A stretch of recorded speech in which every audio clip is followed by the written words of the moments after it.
Good evening, everybody, and welcome back to Albion Tonight. Tonight it's going to be just me with you guys, and I'll be reading a story for you. So, I decided to do something a little bit different for this episode.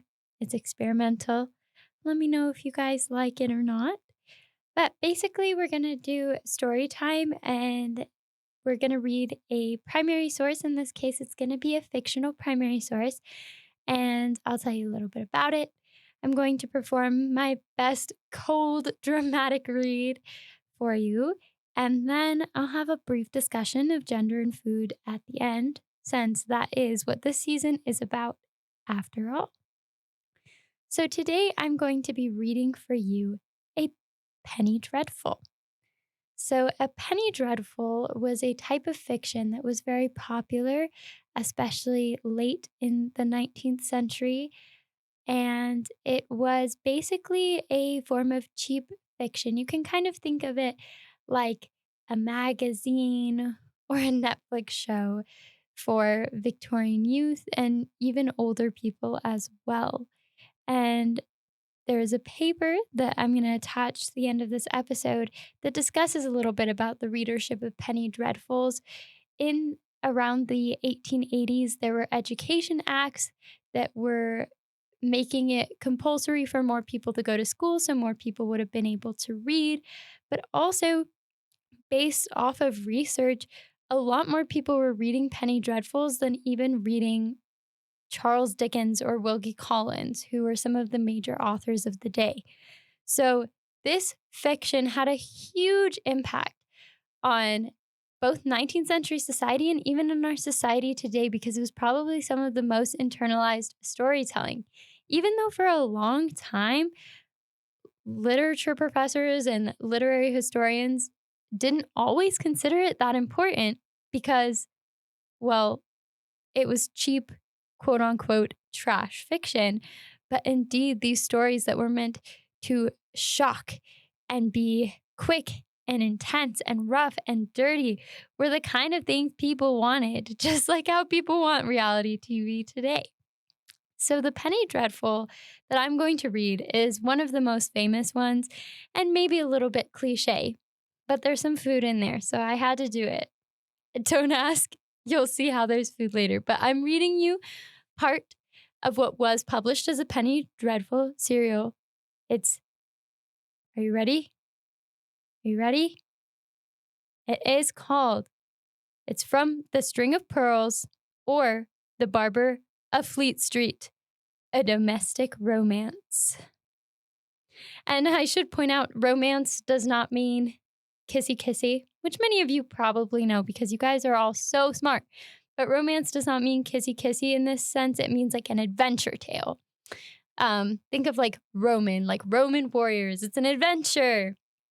So this, which you may have noticed, based off of The Barber of Fleet Street, is where Sweeney Todd first appears, who is still a huge pop cultural icon. There's a musical and everything.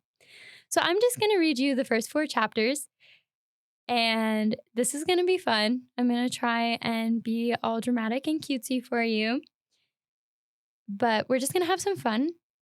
And then based on kind of what I observe as I'm reading, I'll share some of my thoughts with you. So this is kind of, you can look at my thought process. Very unconventional episode, but I think we're going to have a lot of fun. All right, without further ado, String of Pearls or The Demon Barber of Fleet Street. Preface. The romance of The String of Pearls having excited in the literary world an almost unprecedented interest, it behoves the author to say a few words to his readers upon the completion of his labors. In answer to the many inquiries that have been from time to time made regarding the fact of whether there ever was such a person as Sweeney Todd in existence, we can unhesitatingly say that there certainly was such a man, and the record of his crimes is still to be found in the chronicles of criminality of this country. The house in Fleet Street, which was the scene of Todd's crimes, is no more. A fire which destroyed some half-dozen buildings on that side of the way involved Todd's in destruction, but the secret passage, although no doubt partially blocked up, with the rebuilding of St. Dunstan's Church, connecting the vaults of that edifice with the cellars of what was Todd's house in Fleet Street still remains. From the great patronage which this work has received from the reading public, the author has to express his deep and earnest thanks, and he begs to state that if anything more than another could stimulate him to renewed exertion to please his numerous patients, it is their kind and liberal appreciation of his past labors. London, 1850.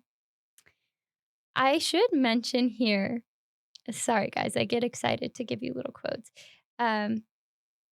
but this kind of opening, this kind of blending of fiction and nonfiction was very popular at the time. When novels were a new thing, it was super common to pretend all of them were like real or basically true stories. But this is also kind of the author saying, like, there are terrible crimes in London today. It's true. Like, that's part of what made the fiction so popular, is the thought that like something like this could be happening beneath your eyes, you know? And so that's something, like, if you were a woman or a person or a man living in this time period, you could there's a very high chance that you actually would have read this if you were able to go to school and be literate, whether you were a servant, whether you were working in the mines, whether you were maybe even like lower middle class. And I'm sure a ton of middle class people read this, but like look down on it. This is something you would have seen, and then you could have had like this fear struck in your heart. All right, here we go. The String of Pearls, or The Sailor's Gift, a romance of peculiar interest. And now, Tobias, listen to me and treasure up every word I say. Yes, sir. I'll cut your throat from ear to ear if you repeat one word of what passes in this shop, or dare to make any supposition, or draw any conclusion from anything you may see or hear, or fancy you see or hear. Dun, dun, dun. And then there's a lovely little picture of the barber putting his finger to his lips to his apprentice. Oh yeah, last mention about the preface, and then we'll get lost in the story, is also seeing this way that literature blends these ideas of this story being fictitious but possibly real, and the house being replaced by this real building in London. Also just shows how much that literature has an impact on history.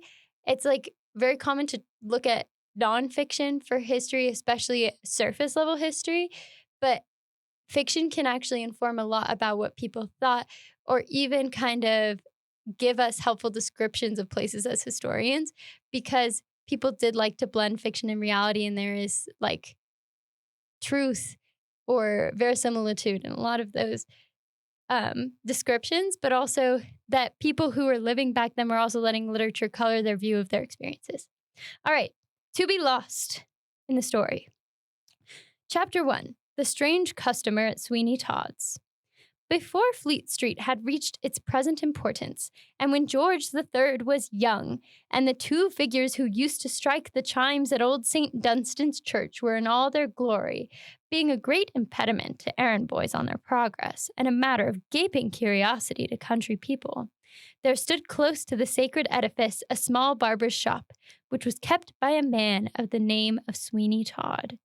How it was that he came by the name of Sweeney as a Christian appellation, we are at a loss to conceive, but such was his name, as might be seen in extremely corpulent yellow letters over his shop window by any who chose there to look for it. Barbers, by that time in Fleet Street, had not become fashionable, and no more dreamt of calling themselves artists than of taking the tower by storm. Moreover, they were not, as they are now, constantly slaughtering fine, fat bears, and yet somehow people had hair on their heads just the same as they have at present, without the aid of that unctuous auxiliary. Little note for you guys, they used to like use bear fat and bear like byproducts as hair gel. That's what that's a reference to. Okay, no more interruptions.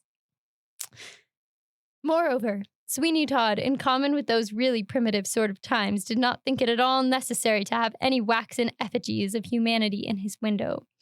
There was no languishing young lady looking over the left shoulder in order that a profusion of auburn tresses might repose upon her lily neck, and great conquerors and great statesmen were not then, as they are now, held up to public ridicule with dabs of rouge upon their cheeks, a quantity of gunpowder scattered in for beard, and some bristles sticking on end for eyebrows.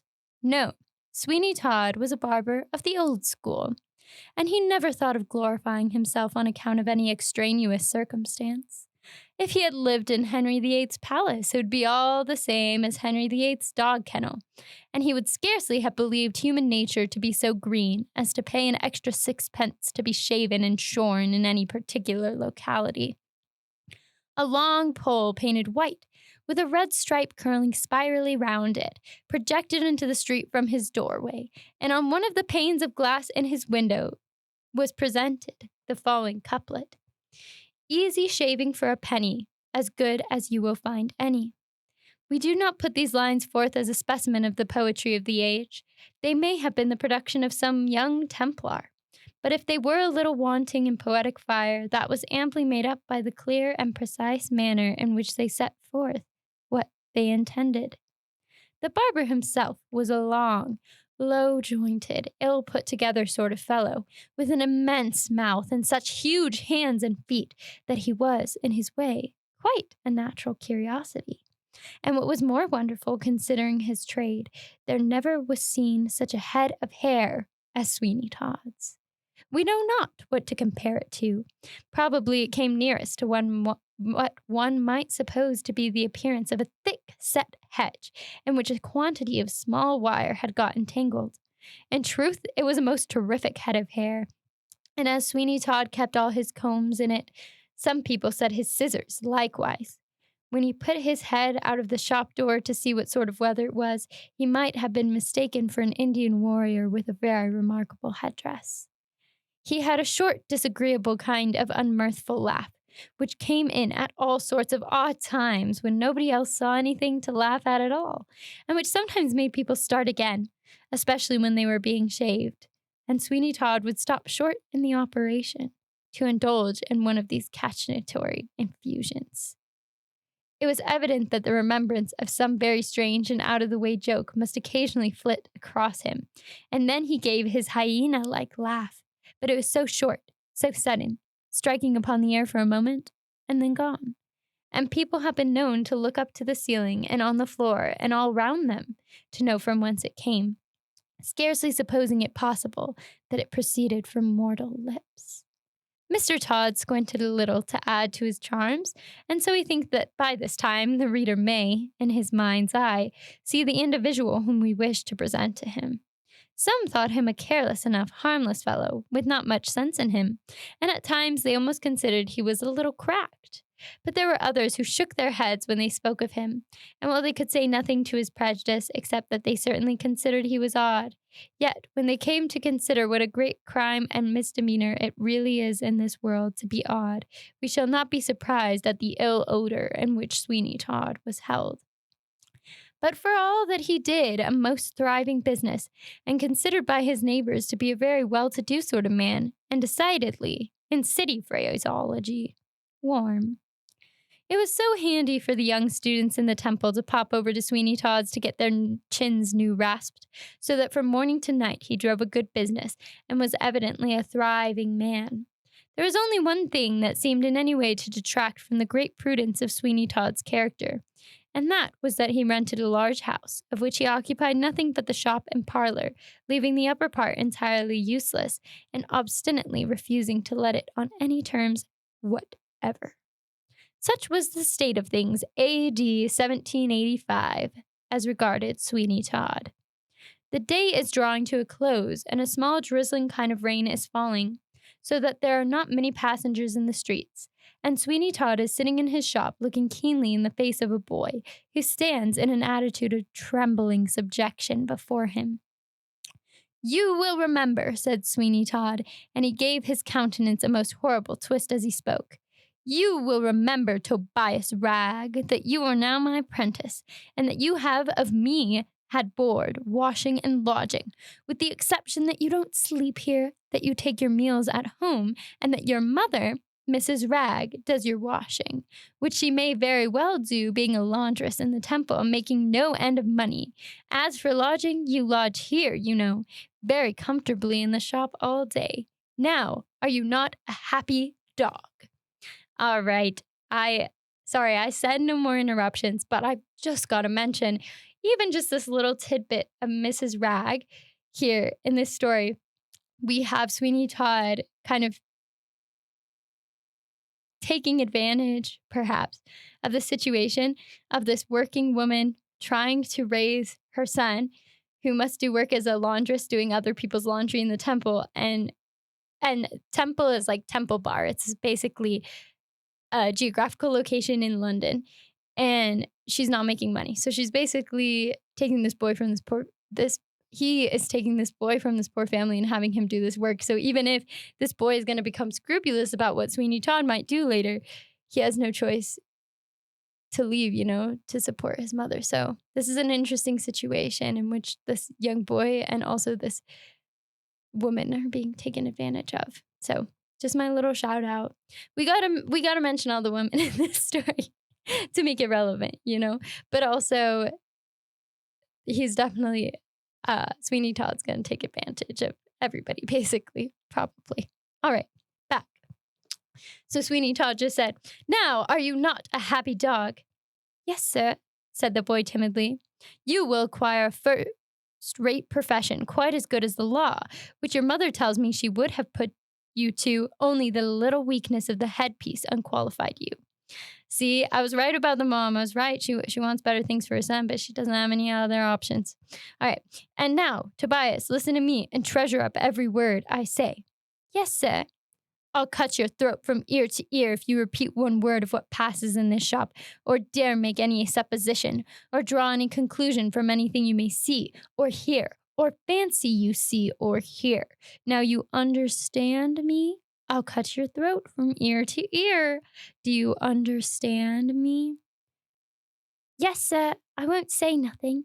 I wish, sir, as I may be made into veal pies at Lovett's in Bellyard, if I as much as says a word." Oof, that's good. That's a little awkward, as we'll see in a moment. The food's coming in now, guys. All right. Sweeney Todd rose from his seat, and opening his huge mouth, he looked at the boy for a minute or two in silence, as if he fully intended swallowing him, but had not quite made up his mind where to begin. "Very good," at length he said. "I am satisfied. I am quite satisfied. And mark me, the shop and the shop only is your place." "Yes, sir." "And if any customer gives you a penny, you can keep it, so that if you get enough of them, you will become a rich man. Only I will take care of them for you, and when I think you want them, I will let you have them. Run out and see what's o'clock by St. Dunstan's." There was a small crowd collected opposite the church, for the figures were about to strike 6:15, and among that crowd was one man who gazed with as much curiosity as anybody at the exhibition. "Now for it," he said. "They are going to begin. Well, that is ingenious. Look at the fellow lifting up his club, and down it comes bang upon the old bell." The 3/4 were struck by the figures, and then the people who had loitered to see it done, many of whom had day by day looked at the same exhibition for years past, walked away, with the exception of the man who seemed so deeply interested. He remained, and crouching at his feet was a noble-looking dog, who looked likewise up at the figures, and who, observing his master's attention to be closely fixed upon them, endeavored to show as great an appearance of interest as he possibly could. "What do you think of that, Hector?" said the man. The dog gave a short, low whine, and then his master proceeded. "There is a barber's shop opposite, so before I go any farther, as I have got to see the ladies, although it's on a very melancholy errand, for I've got to tell them that poor Mark Ingestry is no more, and heaven knows what poor Johanna will say. I think I should know her by his description of her, poor fellow. It grieves me to think how he used to talk about her in the long night watches, when all was still, and not a breath of air touched a curl upon his cheek. I could almost think I saw her sometimes, as he used to tell me of her soft beaming eyes, her little gentle pouting lips, and the dimples that played about her mouth. Well, well, it's of no use grieving. He is dead and gone, poor fellow, and the salt water washes over as brave a heart as ever beat. His sweetheart Johanna, though, shall have the string of pearls for all that. And if she cannot be Mark Ingestry's wife in this world, she shall be rich and happy, poor young thing, while she stays in it. That is to say, as happy as she can be, and she must just look forward to meeting him aloft, where there are no squalls or tempests. And so I'll go and get shaved at once. End quote. So this is also interesting. Once again, this is my cold read. I actually have not read Sweeney Todd before, but this is really interesting. The string of pearls, one of the titles of the story, has to do with Johanna. And here we're seeing how a lot of female characters are kind of used as points for the plot to revolve around, as either a bride or a would-be widow, as somebody that the male characters need to get to. And it's really interesting to think, like, I've talked to my mom, like, growing up about what it was like watching a lot of the 80s and 90s movies as a kid, where a lot of the times they don't pass the Bechdel test, and a lot of the girls are always screaming or asking for help, or only there's a love interest, and, like, if that had any impact on her. And she said it was very strange, like, the more that she thinks about that, how that kind of skewed her view of, like, relationships and of her own personhood. And so I wonder if this ever did affect Victorian women's views of their own personhood or not, to see these kinds of things. All right. Well, this guy's going to go get shaved, and let's hope that it turns out okay. He crossed the road towards Sweeney Todd's shop, and stepping down the low doorway, he stood face to face with the odd-looking barber. The dog gave a low growl and sniffed at the air. Oh no, guys, the dogs are always a good judge of character. All right. Why, Hector, said his master. What's the matter? Down, sir, down. I have a mortal fear of dogs, said Sweeney Todd. Would you mind him, sir, sitting outside the door and waiting for you, if it's all the same? Only look at him. He is going to fly at me. Then you are the first person he ever touched without provocation, said the man. But I suppose he don't like your looks, and I must confess I ain't much surprised at that. I have seen a few rum-looking guys in my time, but hang me if ever I saw such a figurehead as yours. What the devil noise was that? It was only me, said Sweeney Todd. I laughed. Ha ha. Laughed? Do you call that a laugh? I suppose you caught it of somebody who died of it. If that's your way of laughing, I beg you won't do it any more. Stop the dog! Stop the dog! I can't have dogs running into my back parlor. Here, Hector, here, cried his master. Get out! Most unwillingly, the dog left the shop and crouched down close to the outer door, which the barber took care to close, muttering something about a draught of air coming in. And then turning to the apprentice boy, who was screwed up in a corner, he said, Tobias, my lad, go to Leadenhall Street and bring a small bag of the thick biscuits from Mr. Peterson's. Say they are for me. Now, sir, I suppose you want to be shaved, and it is well you have come here, for there ain't a shaving shop, although I say it, in the city of London that ever thinks of polishing anybody off as I do. Oof. I tell you what it is, Master Barber. If you come that laugh again, I will get up and go. I don't like it, and there is an end of it.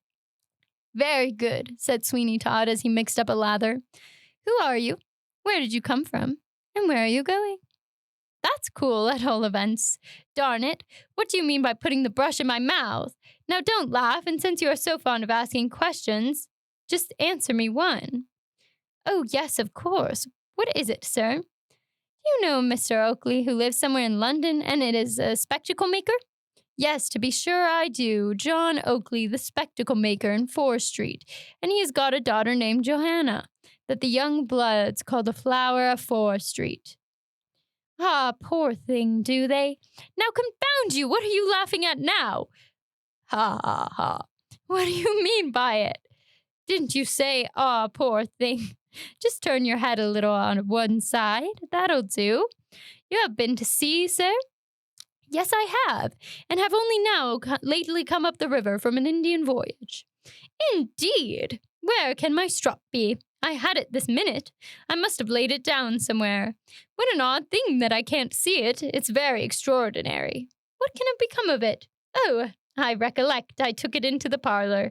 Sit still, sir. I shall not be gone a moment. Sit still, sir, if you please. By the by, you can amuse yourself with the courier, sir, for a moment. Sweeney Todd walked into the back parlor and closed the door. There was a strange sound suddenly, compounded of a rushing noise, and then a heavy blow, immediately after which Sweeney Todd emerged from his parlor, and folding his arms, he looked upon the vacant chair where his customer had been seated. But the customer was gone, leaving not the slightest trace of his presence behind, except his hat, and that Sweeney Todd immediately seized and thrust into a cupboard that was at one corner of the shop. "What's that?" he said. "What's that? I thought I heard a noise." "If you please, sir, I have forgot the money and have run all the way back from St. Paul's churchyard." In 2 strides, Todd reached him, and clutching him by the arm, he dragged him into the farther corner of the shop, and then he stood opposite to him, glaring him full in the face with such a demoniac expression that the boy was frightfully terrified. "Speak," cried Todd. "Speak, and speak the truth, or your last hour has come. How long were you peeping through the door before you came in?" "Peeping, sir?" "Yes, peeping. Don't repeat my words, but answer me at once. You will find it better for you in the end." "I wasn't peeping, sir, at all." Sweeney Todd drew a long breath as he then said, in a strange, shrieking sort of manner, which he intended, no doubt, should be jocose, "Well, very well. If you did peep, what then? It's no matter. I only wanted to know, that's all. It was quite a joke, wasn't it? Quite funny, though rather odd, eh? Why don't you laugh, you dog? Come on, there's no harm done. Tell me what you thought about it at once, and we will be merry over it. Very merry." "I don't know what you mean, sir," said the boy, who was quite as much alarmed at Mr. Todd's mirth as he was at his anger. "I don't know what you mean, sir. I only just came back because I hadn't any money to pay for the biscuits at Peterson's." "I mean nothing at all," said Todd, suddenly turning upon his heel. "What's that scratching at the door?" Tobias opened the shop door, and there stood a dog who looked wistfully round the place and then gave a howl which seriously alarmed the barber. "It's the gentleman's dog, sir," said Tobias. "It's the gentleman's dog, sir, that was looking at old St. Dunstan's clock and came in here to be shaved. It's funny, ain't it, sir, that the dog didn't go away with his master?" "Why don't you laugh if it's funny? Turn out the dog, Tobias. We'll have no dogs here. I hate the sight of them. Turn him out. Turn him out." "I would, sir, in a minute, but I'm afraid he wouldn't let me somehow. Only look, sir, look. See what he is at now. Did you ever see such a violent fellow, sir? Why, he will have down the cupboard door. Stop him! Stop him! The devil is in the animal. Stop him, I say." The dog was certainly getting the door open when Sweeney Todd rushed forward to stop him, but that he was soon admonished of the danger of doing, for the dog gave him a grip of the leg, which made him give such a howl that he precipitately retreated and left the animal to do its pleasure. This consisted in forcing open the cupboard door and seizing upon the hat which Sweeney Todd had thrust therein and dashing out of the shop with it in triumph. "The devil's in the beast," muttered Todd. "He's off. Tobias, you said you saw the man who owned the fiend of a dog looking at St. Dunstan's church." "Yes, sir, I did see him there. If you recollect, you sent me to see the time, and the figures were just going to strike 6:15, and before I came away, I heard him say that Mark Angistry was dead." I love that the man just said this out loud to his dog. Wonderful plot points. "And Johanna should have the string of pearls. Then I came in, and then if you recollect, sir, he came in, and the odd thing, to me, sir, is that he didn't take his dog with him, because, sir—" "Because what?" shouted Todd. "Because people generally do take their dogs with them, sir. And may I be made into one of Lovett's pies if I don't—" We're going to find out about those pies soon, hopefully. "Hush! Someone comes. It's old Mr. Grant from the temple." "How do you do, Mr. Grant? Glad to see you looking so well, sir. It does one's heart good to see a gentleman of your years looking so fresh and hearty. Sit down, sir, a little this way if you please. Shaved, I suppose?" "Yes, Todd, yes. Any news?" "No, sir, nothing stirring. Everything very quiet, sir, except the high wind. They say it blew the king's hat off yesterday, sir, and he borrowed Lord Norris. trade is dull too, sir. I suppose people won't come out to be cleaned and dressed in a mizzling rain. We haven't had anybody in the shop for an hour and a half." "Law, sir," said Tobias, "you forgot the seafaring gentleman with the dog, you know, sir." "Ah, so I do," said Todd. "He went away, and I saw him get into some disturbance, I think, just at the corner of the market." "I wonder I didn't meet him, sir," said Tobias, "for it came that way, and then it's so very odd leaving his dog behind him." "Yes, very," said Todd. "Will you excuse me a moment, Mr. Grant? Tobias, my lad, I just want you to lend me a hand in the parlor." Tobias followed Todd very unsuspectingly into the parlor, but when they got there and the door was closed, the barber sprang upon him like an enraged tiger, and grappling him by the throat, he gave his head such a succession of knocks against the wainscot that Mr. Grant must have thought that some carpenter was at work. Then he tore a handful of his hair out, after which he twisted him round and dealt him such a kick that he was flung sprawling into the corner of the room. And then, without a word, the barber walked out again to his customer and bolted his parlor door on the outside, leaving Tobias to digest the usage he had received at his leisure and in the best way he could. When he came back to Mr. Grant, he apologized for keeping him waiting by saying, "It became necessary, sir, to teach my new apprentice a little bit of his business. I have left him studying it now. There is nothing like teaching young folks at once." "Ah," said Mr. Grant with a sigh, "I know what it is to let young folks grow wild, for although I have neither chick nor child of my own, I had a sister's son to look to, a handsome, wild, harum-scarum sort of fellow, as like me as one pea is like another. I tried to make a lawyer out of him, but it wouldn't do, and it's now more than 2 years ago he left me altogether, and yet there were some good traits about Mark." "Mark, sir? Did you say Mark?" "Yes. That was his name, Mark Angistry.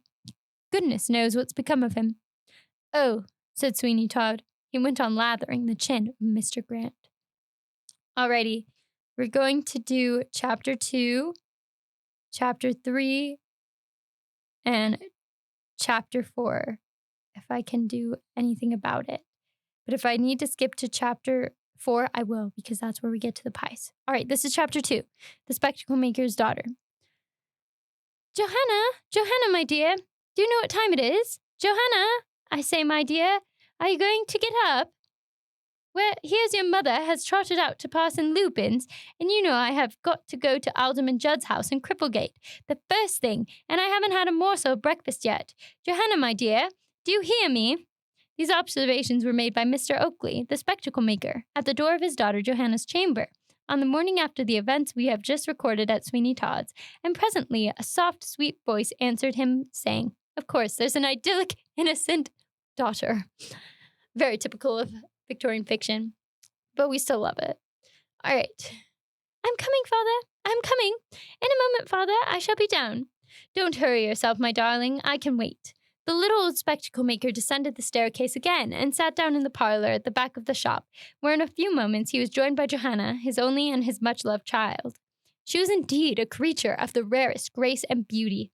Her age was 18, but she looked rather younger, and upon her face she had that sweetness and intelligence of expression which almost bids defiance to the march of time. Her hair was of a glossy blackness, and what was rare in conjunction with such a feature, her eyes were of a deep and heavenly blue.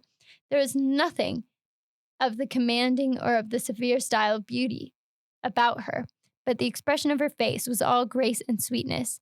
It was one of those countenances which one could look at for a long summer's day, as upon the pages of some deeply interesting volume which furnished the most abundant food for pleasant and delightful reflection. Oh, interesting, the most abundant food. Food is super common analogy for love. You even have, if music be the food of love, play on from Shakespeare and everything, but this is very interesting. A woman being compared to food. How perfect for my podcast. Her countenance is the most abundant food for pleasure. So interesting that a woman can be kind of objectified and actually looked at as a food, as something for men to consume, a sweetness for them to taste. Very interesting, very interesting. All right. So in a way, like, I wrote a paper a bit back about women being commodified, but in this way, they're kind of being like consumptified or like turned into something edible. Super interesting. All right. Then there was a touch of sadness about her voice, which perhaps only tended to make it the more musical, although mournfully so, and which seemed to indicate that at the bottom of her heart there lay some grief which had not yet been spoken, some cherished aspiration of her pure soul which looked hopeless as regards completion, some remembrance of a former joy which had been turned to bitterness and grief. It was the cloud in the sunny sky, the shadow through which there still gleamed bright and beautiful sunshine, but which still proclaimed its presence.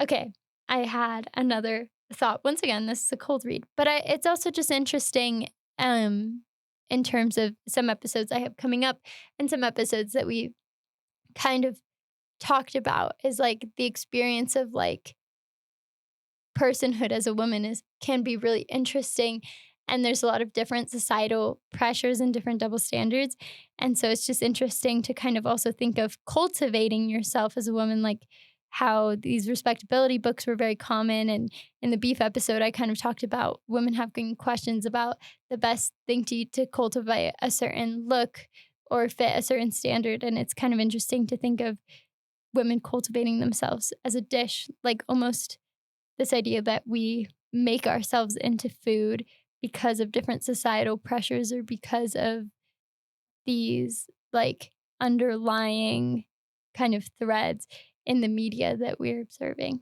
Super interesting. Super interesting. Okay. Onwards. I have kept you waiting, father, she said as she flung her arms about the old man's neck. I have kept you waiting. Never mind, my dear, never mind. Your mother is so taken up with Mr. Lupin that you know, this being Wednesday morning, she's off to his prayer meeting, and so I have had no breakfast, and really I think I must discharge Sam. Indeed, father, what has he done? Nothing at all, and that's the very reason. I had to take down the shutters myself this morning, and what do you think for? He had the coolness to tell me he couldn't take down the shutters this morning, or sweep out the shop, because his aunt had the toothache. A poor excuse, father, said Johanna as she bustled about and got the breakfast ready. A very poor excuse. Poor indeed. But his month is up today, and I must get rid of him. But I suppose I shall have no end of bother with your mother, because his aunt belongs to Mr. Lupin's congregation. But sure as this is the 20th day of August. It is the 20th day of August, said Joanna as she sunk into a chair and burst into tears. It is. I thought I could have controlled this, but I cannot, father, I cannot. It was that which made me late. I knew mother was out. I knew that I ought to be down attending upon you, and I was praying to heaven for strength to do so, because this was the 20th of August. Johanna spoke these words incoherently and amidst sobs, and when she had finished them, she leant her sweet face upon her small hands and wept like a child. The astonishment, not unmingled with positive dismay of the old spectacle maker, was vividly depicted on his countenance, and for some minutes he sat perfectly aghast, with his hands resting on his knees and looking in the face of his beautiful child. That is to say, as much as he could see of it between those little taper fingers that were spread upon it, as if he were newly awakened from some dream. Good goodness, Johanna, he said at length. What is this, my dear child? What has happened? Tell me, my dear, unless you wish to kill me with grief. It's also interesting that he's a spectacle maker, and he's probably like, these people are probably going to get duped, and he's not able to see his daughter's own grief. It's irony. It's good. Okay. You shall know, father, she said. I did not think to say a word about it, but considered I had strength enough of mind to keep my sorrows in my own breast. But the effort has been too much for me, and I have been compelled to yield. If you had not looked so kindly on me, if I did not know that you loved me as you do, I should easily have kept my secret, but knowing that much, I cannot. My darling, said the old man, you are right there. I do love you. What would the world be to me without you? There was a time, 20 years ago, when your mother made up much of my happiness, but of late, what with Mr. Lupin and psalm singing and tea drinking, I see very little of her. Oh my gosh, guys, it's our tea episode, the women consuming tea more and more conspicuously. I see very little of her, and what little I do see is not very satisfactory. Tell me, my darling, what is it that vexes you, and I'll soon put it to rights. I don't belong to the city train bands for nothing. Father, I know that your affection would do all for me that it is possible to do, but you cannot recall the dead to life. And if this day passes over and I see him not, nor hear from him, I know that instead of finding a home for me, whom he loved, He has, in the effort to do so, found a grave for himself. He said he would. He said he would. Here she wrung her hands and wept again, and with such a bitterness of anguish that the old spectacle maker was at his wit's end and knew not what on earth to do or say. My dear, he cried. Who is he? I hope you don't mean. Hush, father, hush. I know the name that is hovering on your lips, but something seems even now to whisper to me he is no more. And being so, speak nothing of him, father, but that which is good. You mean Mark Ingistry. I do, and if he has 1,000 faults, he at least loved me. He loved me truly and most sincerely. My dear, said the old spectacle maker, you know that I wouldn't for all the world say anything to vex you, nor will I. But tell me what it is that makes this day more than any other so gloomy to you. I will, father, you shall hear. It was on this day 2 years ago that we last met. It was in the Temple Garden, and he had just had a stormy interview with his uncle, Mr. Grant. And you'll understand, father, that Mark Ingistry was not to blame because— Well, my dear, you needn't say anything more upon that point. Girls very seldom admit their lovers are to blame, but there are 2 ways, you know, Johanna, of telling a story. Yes, but father, why should Mr. Grant seek to force him to the study of a profession he so much disliked? My dear, one would have thought that if Mark Ingistry really loved you, and found that he might make you his wife, and acquire an honorable subsistence for you and himself, it seems a very wonderful thing to me that he did not do so. You see, my dear, he should have liked you well enough to do something else that he did not like. Yes, but father, you know it is hard, when disagreements once arise, for a young ardent spirit to give in entirely. And so from one word, poor Mark and his disputes with his uncle got to another, when perhaps one touch of kindness or conciliation from Mr. Grant would have made him quite pliant in his hands. Yes, that's the way, said Mr. Oakley. There is no end of excuses, but go on, my dear, and tell me exactly how this affair now stands. I will, father. It was this day 2 years ago, then, that we met, and he told me that he and his uncle had at last quarreled irreconcilably, and that nothing could possibly now patch up the difference between them. We had a long talk. Ah, no doubt of that. And at length he told me that he must go and seek his fortune, that fortune which he hoped to share with me. He said that he had an opportunity of undertaking a voyage to India, and that if he were successful, he should have sufficient to return with, and commence some pursuit in London more congenial to his thoughts and habits than the law. Ah, well, what next? He told me that he loved me. And you believed him. Father, you would have believed him had you heard him speak. His tones were those of such deep sincerity that no actor who ever charmed an audience with an unreal existence could have reached them. There are times and seasons when we know that we are listening to the majestic voice of truth, and there are tones which sink at once into the heart, carrying with them a conviction of their sincerity, which neither time nor circumstance can alter, and such were the tones in which Mark Ingistry spoke to me. All right, folks, so my time is running short today for this episode. So we are actually going to go on from her explanation of her lover and how he has gone away and he's supposed to come back. And chapter 3 is A Man is Lost, which I hopefully will get a chance to revisit.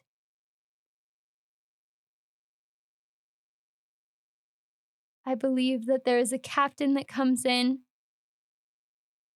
as well as a dog. It may be the same dog. And is all angry at Sweeney Todd's, something is afoot. And now I will tell you a little bit about the pie shop. This is part of chapter 4. We'll just get a little bit into the pie shop, and then I'm happy to do another episode on this if you guys are interested. All right. Many an appointment for the evening was made at Lovett's pie shop, and many a piece of gossiping scandal was there first circulated. The din of tongues was prodigious. The ringing laugh of the boy who looked upon the quarter of an hour he spent at Lovett's as the brightest of the whole 24 mingled gaily with the more boisterous mirth of his seniors, and oh, with what rapidity the pies disappeared! They were brought up on large trays, each of which contained about 100, and from these trays they were so speedily transferred to the mouths of Mrs. Lovett's customers that it looked quite like a work of magic. And now we have let out some portion of the secret. There was a Mistress Lovett, but possibly our reader guessed as much. For what but a female hand, and that female buxom, young, and good-looking, could have ventured upon the production of those pies.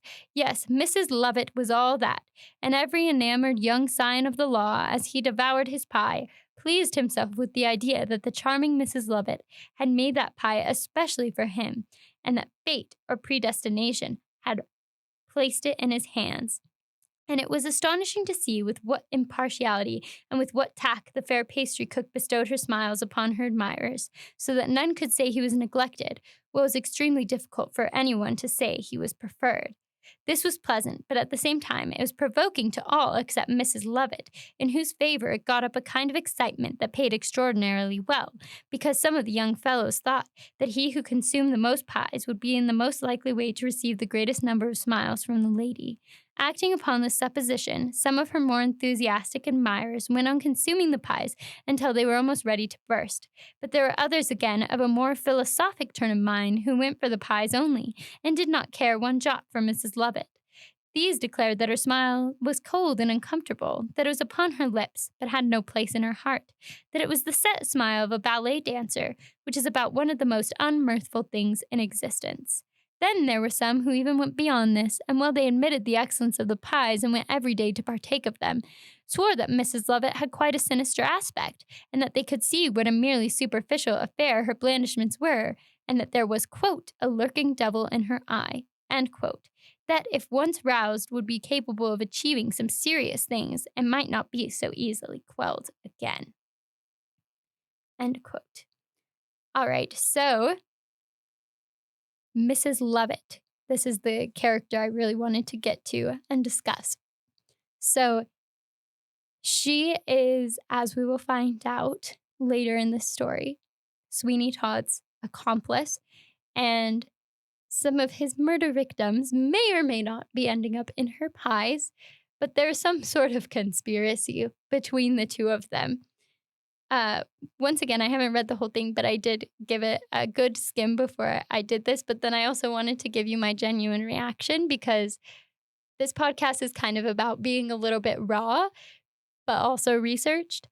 And anyway, so she is the accomplice, but as you can see, she has charmed some of the people, and she is using the expectations of her gender that a buxom, motherly, gorgeous woman can make delicious pies. And yes, there are some people that are spotting her out for it, because as always, there are people who can see past the expectations and the fakeness. And of course, like a lot of us we both have experiences with stereotypes, but we also have experiences with, living and trying not to have them. And basically, you can kind of see how she's using that to her advantage in this position, where she's being able to cook and perform a motherly and appropriate female gender role while doing something that is seen as vicious and absolutely unwomanly, so much so that some people are seeing a devil in her eye. So that's what we have time for today, everybody. But I'm so grateful for you joining me. If you have more questions about this book or want me to read more, please email me, please comment, please let me know. You can contact me at albiontonight@gmail.com, and I'd be happy to answer anything, explain anything about the history. Have a lovely day. I'll attach this book if you want to read more of it. And thanks for joining me for this experimental episode. I'll see you next week. We'll probably be talking, or in 2 weeks, and we'll probably be talking about cookbooks. Have a great, lovely day.